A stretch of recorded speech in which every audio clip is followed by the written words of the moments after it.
Good morning, everyone. My name is Jared Morrison. I'm an organization development consultant with the Learning and Organizational Development Unit for OSU Extension, housed here in the Ag Admin building. And thank you all for joining us this morning for our ACEL 2 Extension webinar series. And again, for those who may not be familiar, ACEL is the Department of Agricultural Communication, Education, and Extension and Leadership. I think I said that right. Yes, Extension and Leadership. And so that's our hosting partner for this webinar series, who all their faculty members are jumping on to deliver our content. So again, thanks for joining today. It's the Coaching and Mentoring Part B. And we have Dr. Brian Raisin, who is a field specialist with OSU Extension Community Development and faculty in the Department of ACEL. And Brian, with that, I'll swing it over to you. Hey, thanks, Jared. So started sharing my screen here. Hope everybody can see that all right. And so let's jump in. First question, do you have a bucket list? Hands or wave. Some of you don't have your cameras on, but so you can think about it in your head for a second. So let me follow up with this. You have a bucket list that's actually written down.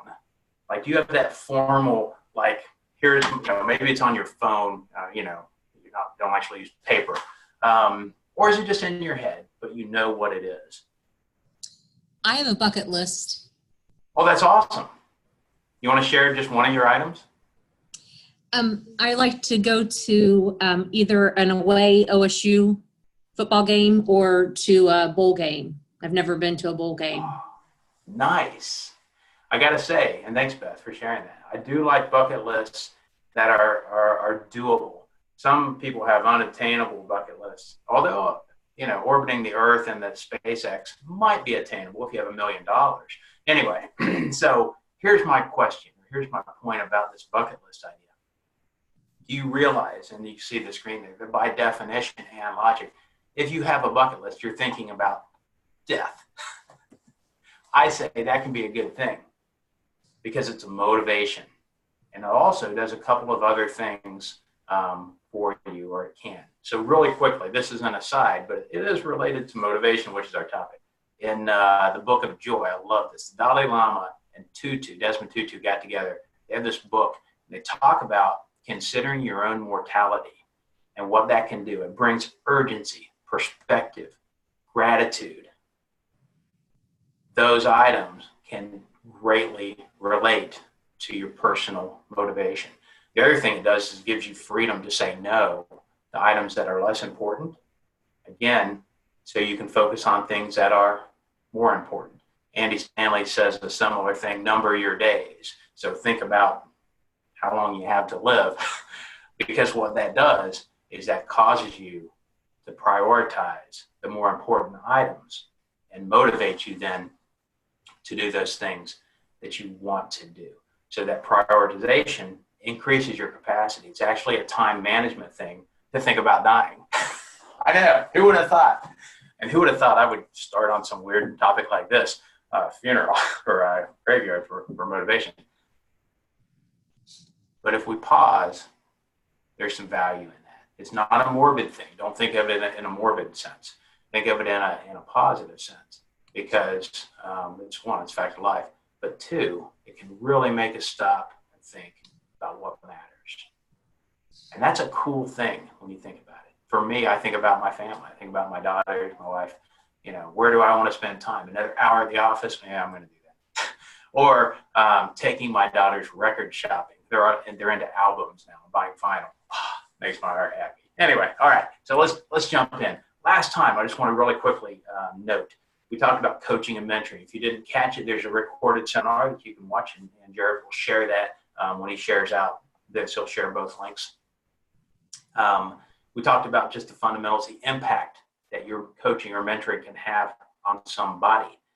And this idea today on motivation and then a quick coaching model on how you can actually coach leads right back to the mentoring and leadership, coaching and mentoring. The one thing that I really wanted folks to remember last time was that your action, mentoring somebody, coaching somebody, helping somebody figure out or find their motivation again when it's been lost, can absolutely impact people's lives. It can change their careers, their family relationships, their mental health. It's arguably one of the most important things you can do. Arguably is to start though with yourself. And then I challenged folks last time, will you work on your own EQ, your own emotional intelligence? And to that, I just said, what's on your reading list? Are you watching TED Talks? Are you doing professional development? Of course, you're online today. So that's fantastic. Your personal mission, etc. Okay, so today, motivation, and then this G.R.O.W. coaching model, and I'll show you what that is. Let's just jump in. Employee motivation. This can also be family member motivation, friend motivation, just kind of in general. Let's just talk about how, and even self-motivation. So here's a quick question. Have you ever found yourself looking at somebody that just did something and you're like, why did they do that? I mean, we've all been, it could be, again, it could be our family, it could be somebody that works for us, and just off the rails kind of a thing. Well, our behavior, what we do, is driven largely by our motivations. And I've mentioned, I think, in the last series about Simon Sinek's Start With Why. Most of you have seen that now. I think it's 42 million people or so have watched his TED Talk. And I just assigned it again last week when I was working on helping facilitate a group of ag extension educators, women in agriculture. And they watched it again, and we talked about getting back to our why, because that can be a really strong motivator when we think about what really matters. Again, the consider your mortality, like the Dalai Lama and Bishop Tutu said. If we drive down to that why, our personal mission, it can be a very strong motivator for us personally, and we can remind whoever we're working with, if we're coaching somebody, of that same thing.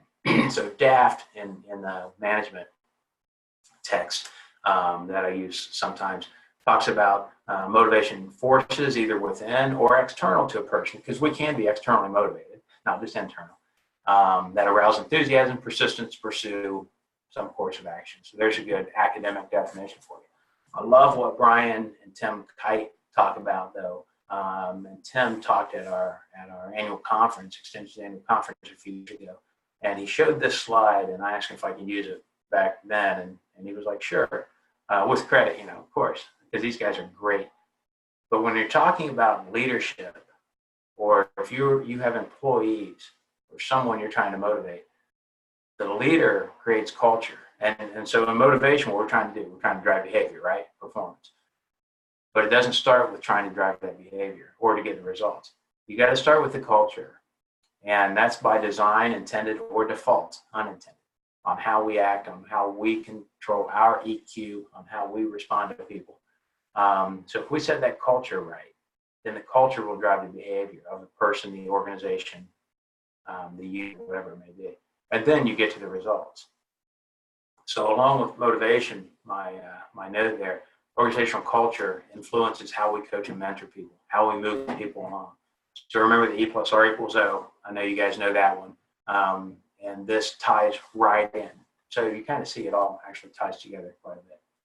So motivation, critical for. Why do we study it? Why do we think about it? These are slides from a grad class that I teach. That's the reason it says, why do we study motivation?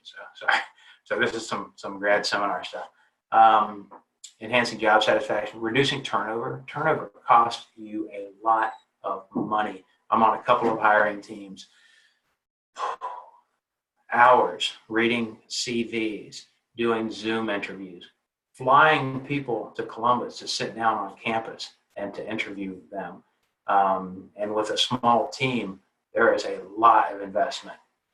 And so if we can motivate our folks, those who are stuck, and I'll talk about this in a few minutes, in their job, whatever it may be, to reduce that turnover, the absenteeism, then we are increasing either profit, if we're a profit business, or our output, our impact that we're having in extension and our service work. It's huge. Productivity, performance, organizational ability to meet our goals and missions, things like that. Items that you're coaching and mentoring for. So I like this quote. I heard it a long time ago. When you're coaching and mentoring and motivating people, somebody said it's like raising kids. I don't remember who said it. I apologize. When they're little, we tell them how to what to do and how to act, and they do just what we say until they become teenagers. And then they act what? Most people say, well, the way they want to. They're teenagers. And in fact, the hook on this quote was, then they start to act just like us. Ooh. That, if you're a boss, a supervisor, a coach, a parent, a friend, it's a real gut check. How am I acting? How am I teaching? How am I leading? How am I coaching? Because I'm setting the example, and particularly with your kids, they're going to start to act like you.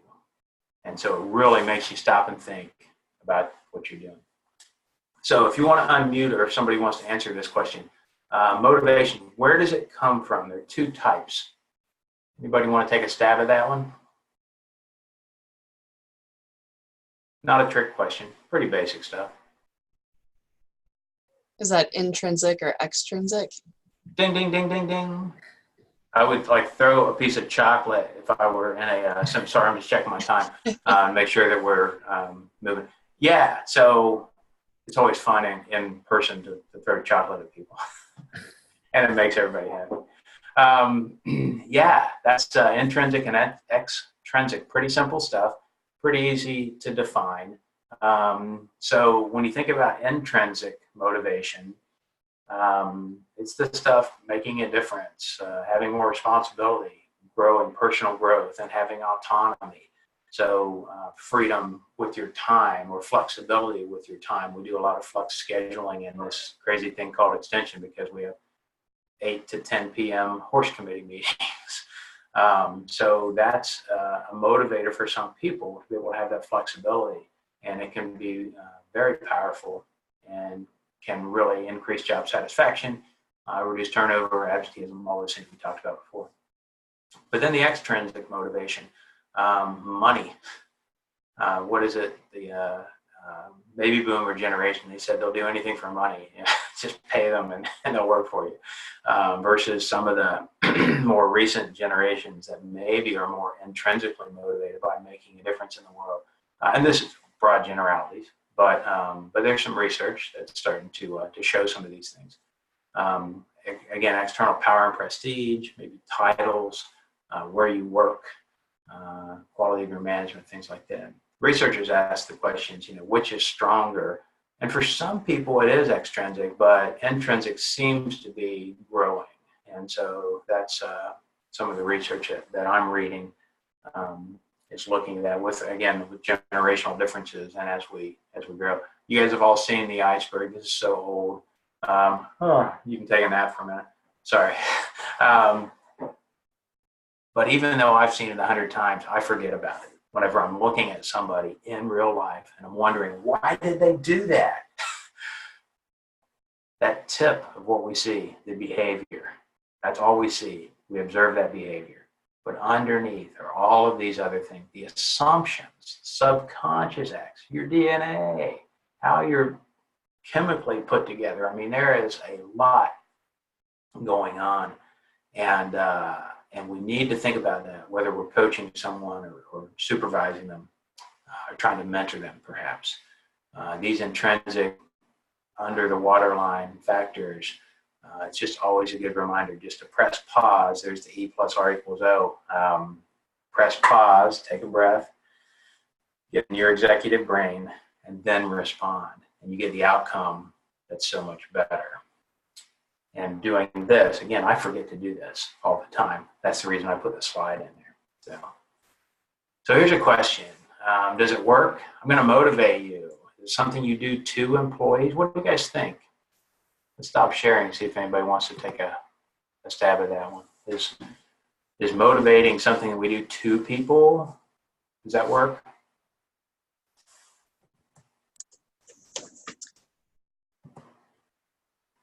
This is Kayla, and I would share that we don't motivate, like it's not something we offer to people, but we do offer the factors or like the rewards that might motivate them, whether that would be an external or extrinsic versus intrinsic. Like somebody might be looking for that extra recognition that motivates them. But for others, as a supervisor, it might be offering an intrinsic reward to an intern or a camp counselor who is motivated by just feeling good about knowing what they're doing is making a difference. So that's a great example. When thinking about camp counselor, something that we do. I was a 4-H educator for 5 years, I think, and yeah, looking at how we can motivate them and teach them to motivate the campers there at camp, whether that's to clean the cabin or to bust the tables, in the mess hall, just making them walk around the outside of the dining hall 5 times, work as a motivator if they put their elbows on the table. There's so many of those little things that we do with the 4-H, but it really translates all the way up through to senior management. And it's all about just talking with people and working with people. Let me get my slides to advance. There we go. If we were in real life, I would play a quick video clip. So you can Google this up. Just make a note and Google Big Bang Theory training Penny, and you'll find this video. It's like 5 minutes, and it's hilarious. In brief, let me see if I have a slide on it. Oh, so I don't. So just in brief, what it is Sheldon is giving Penny chocolates to motivate her to change her behavior. And that's from the way she speaks to just several things that he finds annoying. And if you've watched the show, then you know exactly what I'm talking about. If not, the clip is still funny. But my question when I'm in real life is, does that work? Can we just motivate people with the chocolate? Well, I might be able to change my behavior with chocolate. Anyway, take a look at that. It's just for fun. So what do you think motivates workers here in Extension? Is it mostly intrinsic or extrinsic? What do you guys think? And is everybody motivated the same way? Caleb mentioned the 4-H camp counselors. We got a chat going on. Check that. Anybody? Intrinsic, Nicole. Thank you. Quiet group. Yeah, Brian, I'll say I probably agree with Nicole that I think intrinsic is usually the stronger motivating factor. I mean, I think. Why do you think that is? It seems like, when it's intrinsic, because, just the very nature of the definition of intrinsic, like it's just going to work better for you because it's within yourself. I'll say we try to do things that are extrinsic to motivate people, right? We pay them. We have things like staff advisory council that gives little gifts or has grant programs or little events for people to go. We have these variety of things that we offer, and so it works for some people and it doesn't work for others. Yeah, thanks, Jared. So we are Extension by definition is, it's an educational organization, but it's also a helping organization. So it would be in that service help organizations. And so a lot of the people we attract to do this kind of work, I think, are indeed more intrinsically motivated, as Nicole mentioned, or typed in the chat box. Although certainly everybody likes to get paid. And so, some of those external factors are there. And some people like the idea of working for the Ohio State. There's an extrinsic motivator, the Ohio State University. But in general, across the board, everybody's not motivated the same way, of course. Everybody has different levels. And so you have to, my point of this slide is just to again, press pause and consider the person that you're working with, the person that you're coaching or mentoring, whether it's, again, family member or somebody you're supervising.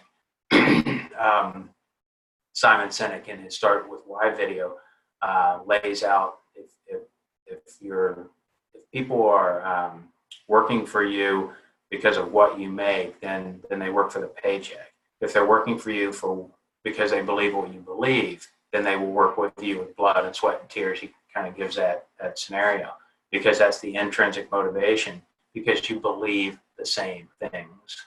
And that then is the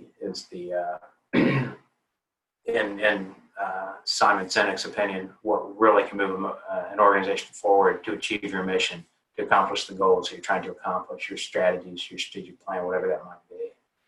And pretty powerful stuff to think about. So,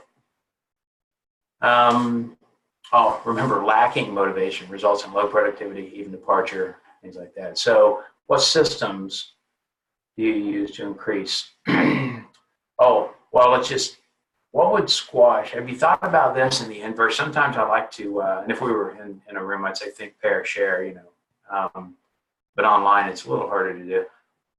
Have you ever thought in reverse? Sometimes it helps me to when I'm working on a problem, is to think about it backward. What might, instead of motivate somebody, what might squash somebody's motivation? Any thoughts?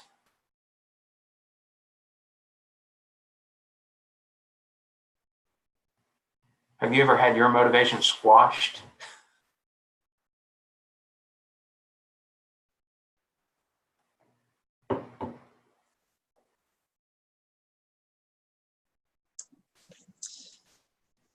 I might ever share had a boss? Oh, go ahead, Kayla. I'm sorry. Good. I might share that if somebody gives feedback that is not constructive, I mean, there are negatives and positives that can come with any type of feedback of somebody's work. But to just hear that somebody didn't like the work that I did, okay. But to give like reasons, give working bullet points of what could be improved versus just giving feedback for the sake of trying to squash somebody's motivation. And I think, unfortunately, that some people find pride in that, in trying to stop somebody's good work. So yes, it has happened, and I'm sure other people have experienced something similar. Yeah, absolutely. And in the chat box there, negativity, just general negativity, absolutely can be a motivation killer, or gossip, low morale, things like that, creating roadblocks. I've seen examples where a new person comes in as kind of the boss or the leader or director, whatever, of a team or of an organization, maybe a board, a nonprofit, and they walk in with their agenda and start telling everybody else what that is. And sometimes they couch it in very inclusive language, but it's their agenda.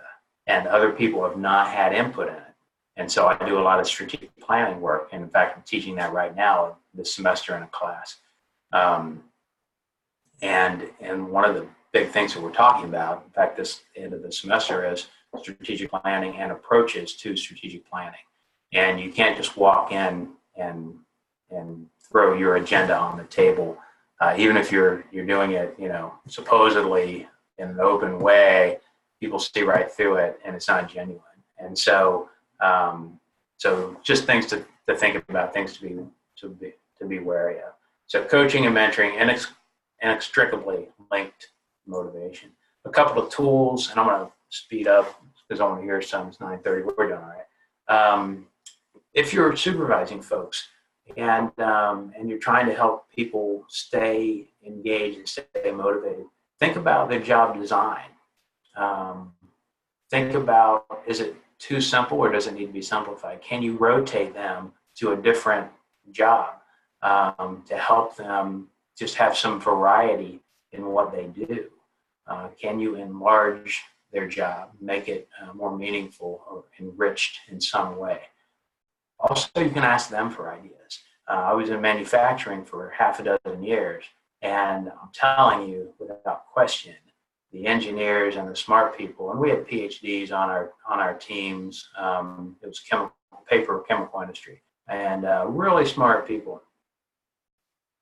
But a lot of the ideas, like the majority, came from people that worked on the floor, that understood how those machines worked, that understood how to make them better, how to increase production. And so doing deference to your PhD and all the chemical knowledge you have, and talking to somebody who's actually doing it every single day and mixing this stuff up and making in my case, it was the paper products, can really net results. And it can give them satisfaction and motivation because of including them and engaging them. So that's the next piece, the empower and engage employees, attaching meaning to work. Just probably a month ago, I had a conversation with a kind of an upper level management person, and his job was very just like managing some contracts. I'll just say that in a general sense, and the people that are carrying those out. He was like, man, all I have to do is I got to call somebody and yell at them because they didn't get whatever done. And I said, that's no fun. But think about this. Getting that job done and taking care of it and managing this contractor, whatever it was, you're going to change people's lives because when you help that contractor fix whatever the problem is, you're going to enable 200 people over here to do their job better. And those people, what are they doing? They're educating, they're helping, they're, and he was just seeing the pain in the butt that he was facing versus the end result, that why it mattered. And that really, he just like, holy cow. He goes, I just hadn't thought about that. You're right. And it just gave him just a little spark maybe to get through that morning or whatever it was. But if we don't pause and ask those questions, and that was a little bit of coaching, you might say, then those moments can just pass and you just, struggle on through your day. So my note here, if you're a supervisor, you're responsible for figuring out what motivates your people. And a reflection question is, how can you create that environment where people are encouraged to flourish? That's one of the things that I try to think about. I don't manage a bunch of people. It's just not part of my job. But I work with volunteers. I work with colleagues. I'm on a lot of teams that we're doing research or writing or putting curriculum together, whatever that may be. And so all of that comes into play. Or I may be facilitating. And some of you guys do that as well. And so how can I motivate the people in that group? How can I engage them and encourage them to flourish? So that's a question I ask myself quite a bit. Here's a quick example. Let's see my time. Okay, we're all right. This is my daughter's. This was a few years ago. It was like the church volleyball league, not the fancy, really high-powered players. But I'm sitting there watching this game, and the dad, who was also the coach, was just sitting in front of me about 2 rows, and his daughter was serving, and she was back doing her big underhand serve, which is not fancy, ACEL, whatever that's called, and she got like 4 in a row, and was so motivated, and she signals to her dad, "Can I do the overhead?" And I looked at the dad, and I'm like, "Yeah, let her try, she's motivated," and he shakes his head no, because it was like game point. And I'm like, oh, you're killing me, man. Are you serious? She was motivated. She was excited. She was wanting to try, take a little risk. And he was thinking about points. And I just thought, as a dad, as a supervisor, as a colleague, a teammate, have I ever done that? Have I squashed somebody's motivation because I want to win, or I think that, he's going to put us in a better position? Just really, it broke my heart. It just tells you what I just told you. So my point is, personal potential, motivation talks to personal potential, or makes moves you in that direction. Give people some freedom. Let them try. That's a big thing. So let's jump in. Let's run through the coaching, and then we'll have some time to talk some questions. This G.R.O.W coaching model is really simple. Framework that just G.R.O.W, which is just, let me move this out of the way so I can see better for my slides. Just a simple process that you can run through, and I'll do it really quickly, and anybody can do it. You don't need any training, etc. So goal. So I usually start with the goal when I'm working with somebody, asking what they want to achieve. Then we move to reality, because I may have a goal to be an Olympic mountain bike racer. Do they have mountain bikes in the Olympics? I don't remember. Anyway, I used to love to mountain bike and used to ride and race. but no, not in any kind of like serious professional manner. And so the reality then, if somebody would have been coaching me, and I had actually a little bike shop guy who was coaching me at the time, the reality is like, Raisin, you're old, because I was like 30 when I was doing this, versus the kids who are 18, 20, 22, who are just, anyway. So here's the reality. But that didn't mean that he couldn't still coach me. So I still had a goal to race, to ride, to finish a 35K, but then what obstacles? So again, you can look at these questions and just go through this with anybody. What's your goal? Asking that question, what's the reality? What obstacles are in the way? And then what options, I should reverse that actually. What options are there that can help you get around those obstacles? And then once you kind of talk through that, then you say, okay, what do you do to move forward? So it gets to action at the end. So G.R.O.W, so simple. And the whole key is asking questions, not telling them, but it's asking questions so that they think about what's going on. Let's look at these really quick. So goal, smart goals or not smart, I don't care. But just ask them to break it down. Perhaps, and a lot of times people will start with that giant goal, and then, it's right there, the winning football season. I started to say, I've got an example from, not Jim Tressel, we were talking about Tressel earlier, but from Urban Meyer's book. The goal that he talks about in the Above the Line Leadership book is not to win the national championship. It's to start with making practice, getting it right each week, and then winning the first game and then the second game, and you move forward. So you don't start with that giant complex challenge. You start with the small stuff and then you move forward. Note to self, what do you want to accomplish during the coaching session? How will you know when it's achieved? So as the coach or as a teammate working with a colleague, those are the questions I'm asking myself. And again, not giving them the answer, because I have a tendency to do that, because I can look at your problem right now. Yeah. Right, Brian. Yeah. It's usually much better to stop, to ask them questions. It's almost always better to do that. One thing I know, some people have set their own goals. Other people have been given goals.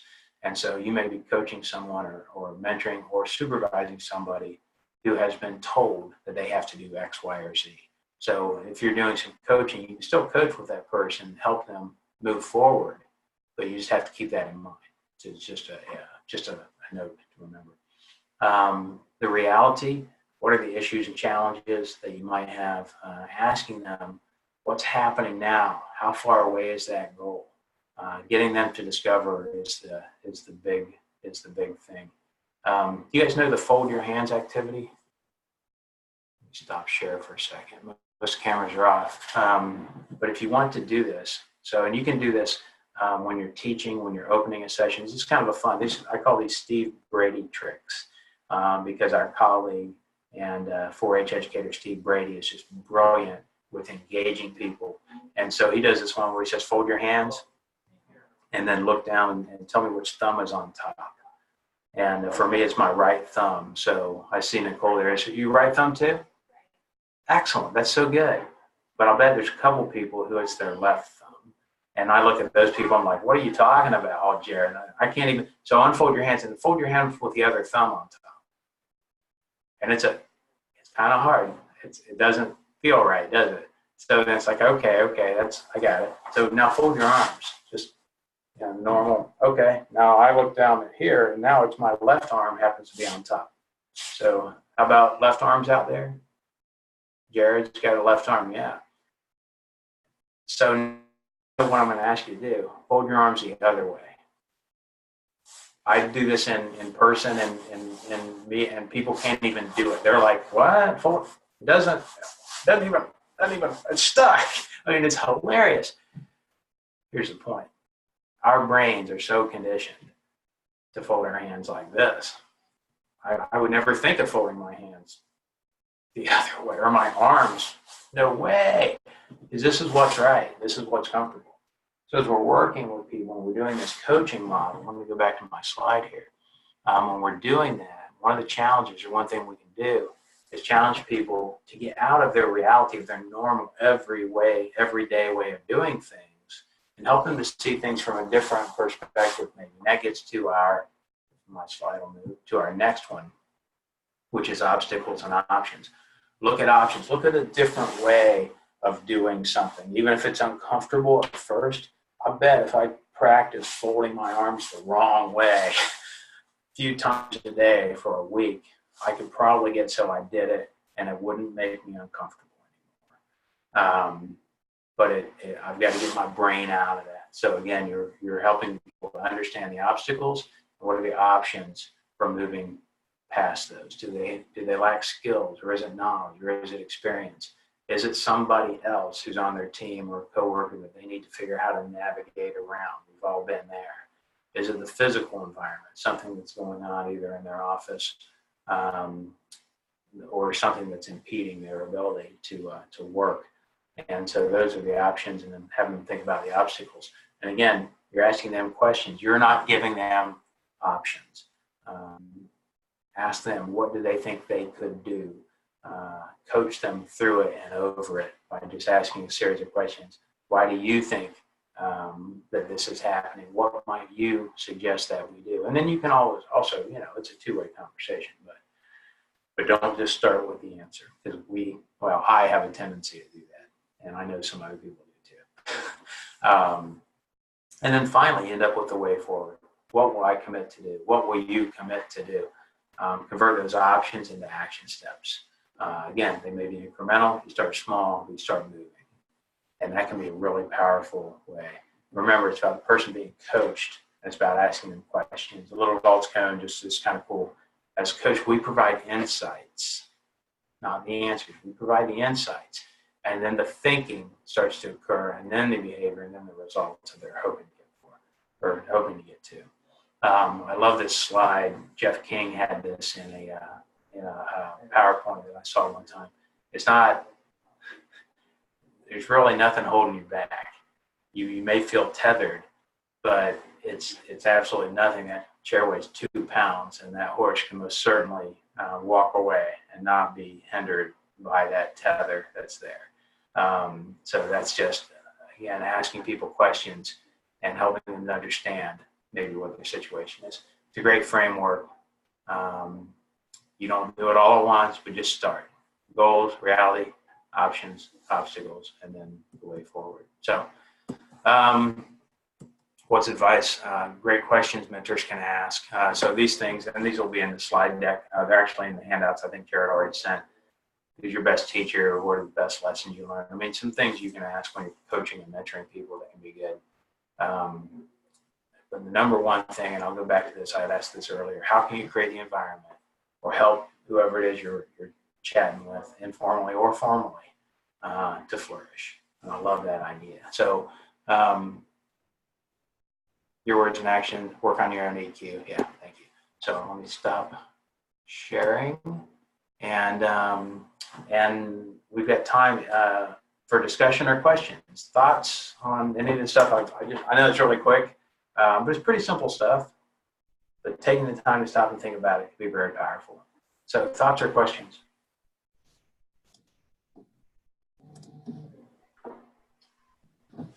Brian, as they're thinking, I just want to say thank you very much for taking the time. And I think, like you said, you may say it's simple things, but like you also mentioned, we a lot of times just don't take the time to really think about it, right? Or to be cognizant of those types of things. So really appreciate you going through that and some of the resources that you already made available. And I did send those out to everyone that was registered, so they should have those. But thank you so much for your time this morning.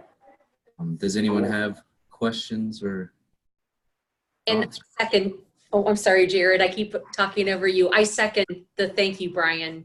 That was excellent. I really liked the talking about the motivation. Yeah, it's good stuff, personally and for our colleagues and friends. Yes. Brian, if you wouldn't mind answering, like in your perspective, what is the best way to learn of somebody's motivation, such as if you're working with a short-term intern or a student employee versus somebody who you're going to be working with long-term, such as a coworker, a staff member, a longtime volunteer? Do you treat those things differently based on, acknowledging experiences to see what they, like what motivates them versus asking them on the first occasion that you work with them? Yeah, that's a fantastic question. And differentiation, short-term, an intern, a student, or something like that, versus more long-term. And so it boils down to relationships and communication, like most things in life.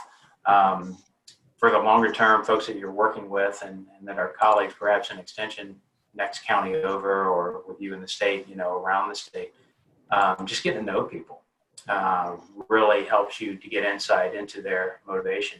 And one of those things is you can do is sharing stories or asking them their story. If it's or what excites them in life, or asking them how, just some of those opening questions, and some of the ones that were on that list you can modify or use.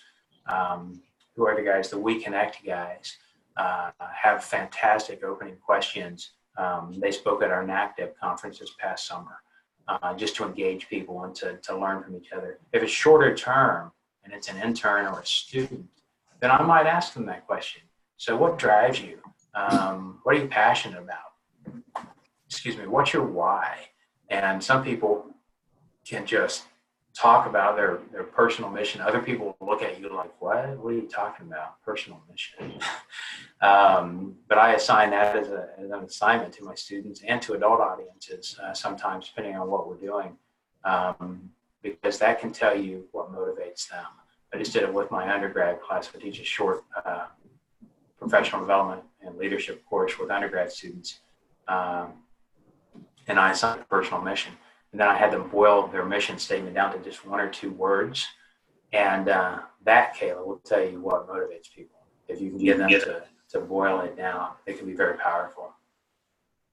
Brian, this is Dee Jepson. Can I follow up on what Kayla was asking? Because sometimes we have a very tough, hardcore, like front office staff or people that you've worked with for some time. And so how do you restart some of those whys? Like, what is a good, because you can talk with them, you can work with them, but you can tell you're not really cracking into that second level or into that inner core. Not saying we have to be best friends with everyone in our office staff and, if they're all there just for short term or long term, but do you have a good icebreaker, or does anyone else know, like, when you want to break into that next level with some long time volunteer type of people that maybe you didn't get a good start with?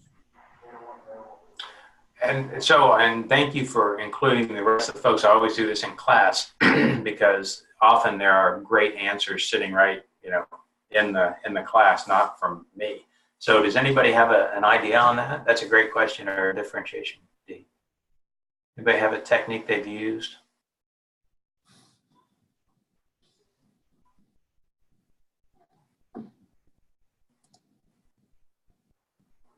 One, I'll just, so what I generally do, and this is very broad, but it can be effective, is find out what their interests are.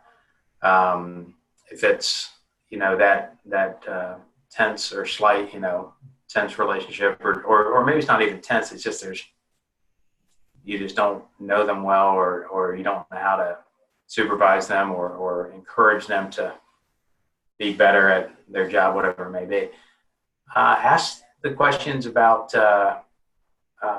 what their interests are. Try to get them to talk a little bit about and genuinely listen. The quote I just heard last week was listen to understand or to comprehend, not to respond. Because so many times when we're listening to respond. So if you can listen to understand or listen to comprehend, and really just press pause and just listen, then you can engage them and maybe learn a little bit more about them, and that will start to give you clues as to what might motivate them, to be more engaged in whatever that activity is. Maybe it's a Master Gardener volunteer who happens to be the president of the group, and they're not very engaging, or they're not doing what they need to be doing. Just those a lot of times it's personal questions, but if you can find out what their interests are, a lot of times that's where you then can make the connection and can start asking some of those G.R.O.W coaching questions, like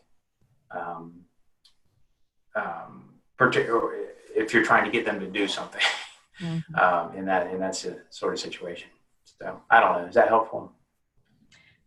It is. I just think sometimes people come, like you said, you have to decide what are they motivated by. But some people just come and they just want to be shut down, or they don't want to interact. And so sometimes that's very difficult for some of us that are, trying to find that motivation. And if they're shut down, we don't know how long they've been like that, or what their other influences have been. But, we're always trying to beat the half glass full. And so some people don't appreciate that kind of coaching. Oh yeah. And that's very difficult. And that's a point that's well taken, particularly if you're supposed to be supervising them or motivating them. And I managed Master Gardener volunteers for a few years, and I had a few people. I've also had colleagues who just didn't seem to have much motivation to get their part of the team work done, the curriculum written, whatever it was. And so it is really difficult. One thing, just as the longer I've lived, the more patient I am. And so taking that pressing pause, taking a breath and saying, wait a minute, I don't know what's going on at their house. I don't know what's going on with their finances or with their children or with their mom or dad. And so one of the things that I'm trying to do as I age is just give people more grace and just, back off a little bit. Now, if it's something, that Master Gardener group that I really need to get this thing done, and the president or the secretary isn't doing their job, then you got to sometimes have that difficult conversation. And there are some tips and books on having difficult conversations. But if you can, again, find out what their interests are, and some people just won't follow that, even if you ask them, what makes you happy, or what are you looking forward to this summer, or what are you looking forward to over the holidays. Some people just aren't really engaging in that way. So here's a quick question from Marguerite. Maybe this: how do you square the slow process of coaching, reflecting with the pressure to get things done? Well, that's a great question. If I do that, I'd probably be making a lot more money in private consulting.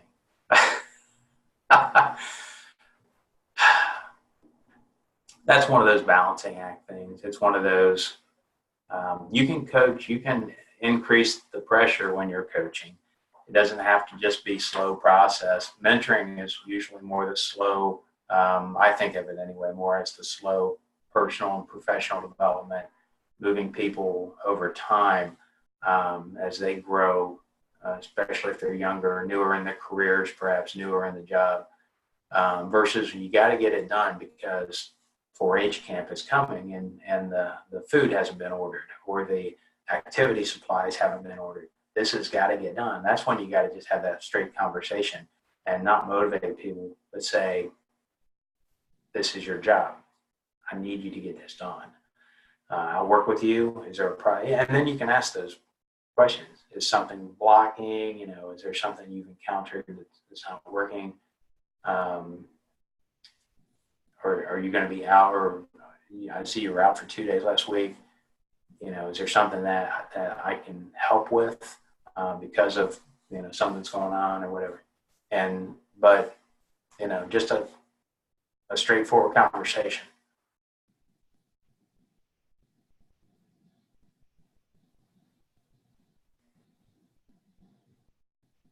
Other thoughts or questions? It's good conversation, some really good questions, some things I need to add to my slides.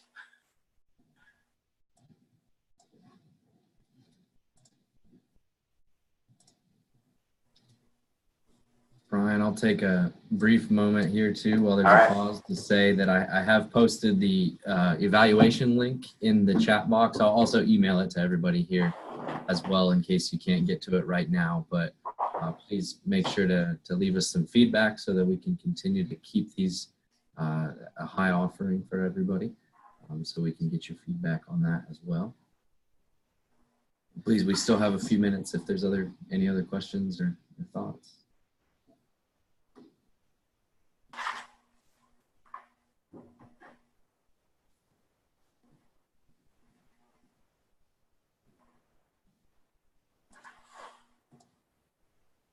Well, thanks everybody. I really appreciate tuning in. Hope it was helpful, and most certainly glad to chat anytime, one-on-one. Send me an email, give me a holler. Yeah, Thanks, thank Jared. you everybody for your attendance. Beth. And Brian, again, thank you so very much for offering the session today, and Beth for your work and partnership through ACEL on this program, the webinar series. Beth, I don't know if there's anything else you wanted to add. No, just thanking everybody for taking the time to work on themselves. We don't take time in our busyness to develop ourselves professionally. So I thank everybody for participating today, and especially Brian for leading the discussion. It was very good. Yep, and we'll send emails too, but there'll be the next offering on Wednesday, December 4th, which is effective meeting facilitation. So registration is on the go.osu.edu/ACEL2 extension webpage. So thanks everyone, appreciate your time and have a good week.